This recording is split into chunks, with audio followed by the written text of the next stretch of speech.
The war in the Middle East is now starting to have very real consequences for the cruise industry. Ships have been stranded in port across the Arabian Gulf. The current conflict escalated sharply at the end of February following military strikes by the United States and Israel, triggering retaliatory attacks by Iran and widespread disruption across the region. Several cruise ships operating winter itineraries in the Arabian Gulf suddenly found themselves caught in the middle. Ports including Dubai, Doha and Abu Dhabi were hosting cruise ships that could no longer safely continue their planned itineraries. Among them were two ships operated by Celestyal, Celestyal Discovery and Celestyal Journey. Discovery was docked in Dubai while Journey was in Doha when the tensions escalated. Within days, Celestyal made the decision to cancel the remainder of its Arabian Gulf cruise program entirely. For a small cruise line with just two ships, that decision alone would have had enormous consequences. It is very easy to focus on the controversy surrounding the decision to disembark passengers, but it is also important to understand what cruise lines have been dealing with behind the scenes over the past week. When the crisis erupted, ships remained docked while companies monitored developments and tried to understand how the situation might evolve. Passengers remained on board with food, accommodation and crew support while travel arrangements were explored. One passenger aboard Celestyal Discovery shared this message online. "We were on the Discovery for 5 days at the Dubai port and now at a wonderful hotel in Dubai. The Discovery crew was amazing. They went above and beyond their duties to make us feel safe and comfortable. We couldn't have been better cared for." Celestyal cancelled several sailings, including departures scheduled for the 7th, 9th, 14th and 16th of March, effectively ending its Gulf season early. Passengers have been offered full refunds or future cruise credits. Meanwhile, the cruise line has been coordinating with embassies and authorities to stay informed about the rapidly evolving situation. When geopolitical crises erupt suddenly, cruise companies are forced to make difficult decisions with incomplete information. For many passengers, the announcement came as a shock. From the cruise line's perspective, the decision was about repositioning the ship away from the region so it could return to its planned program elsewhere. But for passengers on board, the situation looks very, very different. They are not thinking about the enormous logistical and financial impacts this crisis is having on the cruise line. If you are thousands of miles from home, watching news coverage of missiles and airspace closures across the Middle East, the cruise ship may feel like the safest place for you to be. Ships provide accommodation, food, medical facilities, and security in a controlled environment. One passenger on board Celestyal Journey wrote, "Currently on Celestyal Journey in Doha, received this announcement this evening. Basically, we are being abandoned in a war zone." Others online were even more blunt. One comment read, "Leaving passengers literally high and dry. Shameful." Another said, "Ridiculous behaviour of Celestyal. They leave passengers stranded without care.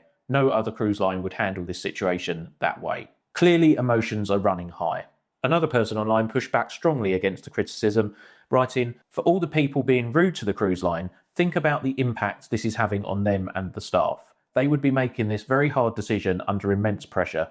They will be prioritising the safety and well-being of everyone involved." But the situation has now become even more complicated. Flights to and from Dubai have been suspended following Iran missile threats and airspace alerts across parts of the region. For cruise passengers trying to get home, that creates enormous uncertainty. For the passengers that were asked to disembark yesterday, these poor people may have to wait days before it is possible to return home safely. The response from other cruise lines has also fueled the discussion as to whether Celestyal could have handled this differently.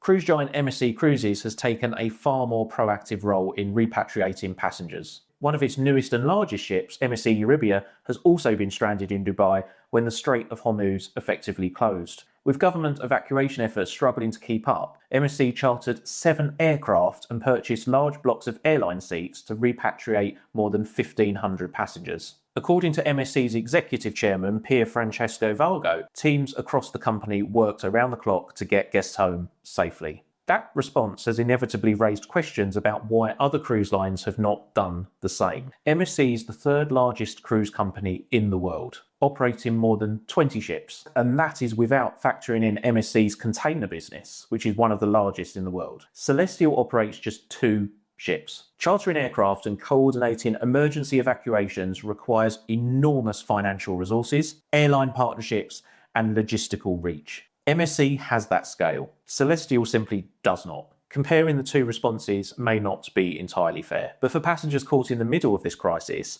the size of the cruise line probably does not matter very much. Celestyal's entire fleet is currently in a conflict region. Over the past week alone, the company has had to cancel multiple sailings in the Arabian Gulf. That likely represents millions of euros in lost revenue. Meanwhile, the costs of operating cruise ships continue regardless. Crew wages, fuel simply to keep the lights on, port charges, logistics, passenger accommodation. The bills do not stop simply because they are not sailing. Celestyal now needs to reposition its ships to the Mediterranean. If the ships miss their repositioning window and the Mediterranean sailings begin to collapse as well, the consequences could be catastrophic for a small cruise line like Celestyal. In simple terms, the survival of the company may depend on getting those ships back into operation as quickly as possible.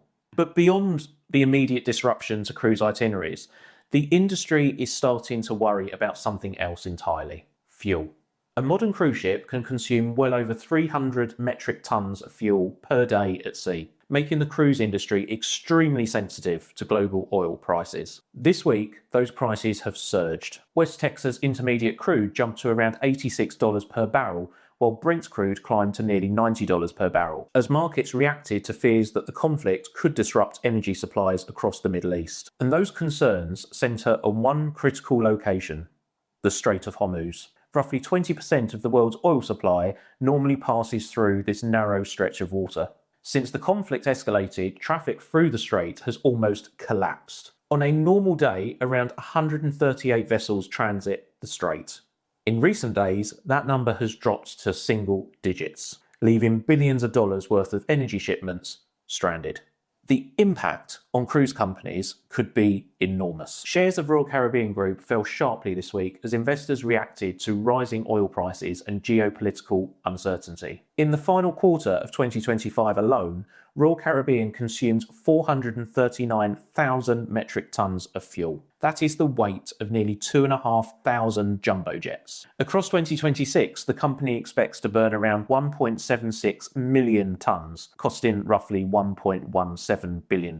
While about 60% of that fuel has already been hedged, capped at a lower price, the remaining 40% is still exposed to market fluctuations. That means more than 500,000 tons of fuel could become significantly more expensive if the conflict continues. And Royal Caribbean is actually in a stronger position than some of its competitors. Carnival Corporation, the world's largest cruise operator and our best friends, they don't hedge fuel purchases at all, leaving it more exposed to price spikes. Analysts say sustained increases in oil prices could significantly affect cruise company earnings, which explains why cruise stocks have dropped across the board this week. I promise you this, cruise line executives have been sweatier this week than RFK Jr. in a sauna. The decision by Celestyal to disembark passengers in the middle of a regional conflict will undoubtedly divide opinion. For passengers who were forced off of their ship yesterday, the experience must have felt frightening and deeply unfair. But from the cruise line's perspective, the decision may also have been unavoidable. Cruise lines must balance passenger safety, operational realities, and the survival of the business itself. And in situations like this, there are rarely perfect solutions. The real question may not be whether Celestyal made the right decision. The real question is what the cruise industry should do when global crises collide with tourism. But can you really plan for the unknown? Nobody thought that this was going to happen. Not like this. Nonetheless, moments like this test the promises cruise lines make to their passengers. And if you want to understand just how much global instability is already beginning to impact cruising, you should watch our previous video. You can watch the video right here.